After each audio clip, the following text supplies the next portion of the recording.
Nous commencerons cette vidéo en parlant d'une controverse qui a lieu en ce moment et qui implique deux joueurs importants de l'équipe actuelle de Barcelone, et après avoir tout expliqué en détail, j'aimerais que vous me donniez votre opinion sur le sujet ici dans les commentaires. Eh bien, il s'avère qu'il a été confirmé que Barcelone avait réellement l'intention d'envoyer Ansu Fati dans un autre club lors de la prochaine fenêtre de transfert, soit par le biais d'un prêt, soit d'une vente pure et simple, et avec cela, beaucoup se demandent automatiquement en ce moment si un nouveau joueur sera le nouveau numéro 10 de Barcelone si Ansu Fati part réellement.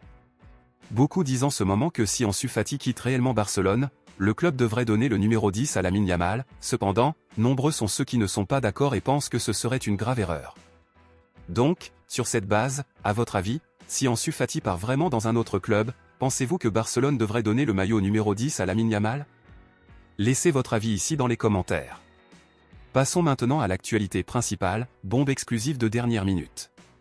En plus d'Ansu Fati, d'autres joueurs diront probablement également au revoir à Barcelone, et aujourd'hui, il a été confirmé qu'un joueur considéré comme important par beaucoup ne continuera probablement pas à Barcelone pour l'année 2025, ce qui a rendu triste de nombreux fans des culés.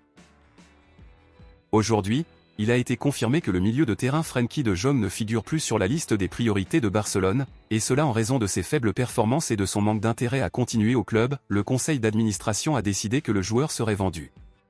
De Jong ne traverse pas un bon moment dans sa carrière, où le joueur lui-même a déclaré que sa santé mentale était actuellement ébranlée.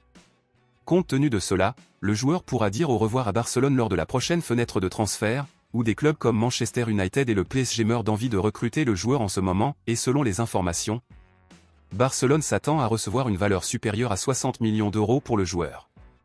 Même si beaucoup soutiennent son départ de Barcelone en raison de ses faibles performances pour le moment, d'autres sont totalement contre sa vente car ils considèrent De Jong extrêmement important pour le club. Alors, compte tenu de tout cela, à votre avis, êtes-vous pour ou contre la vente de Frenkie de Jong? À combien pensez-vous que Barcelone devrait le vendre? Dites-le moi ici et je lirai votre commentaire, je vous verrai dans la prochaine vidéo.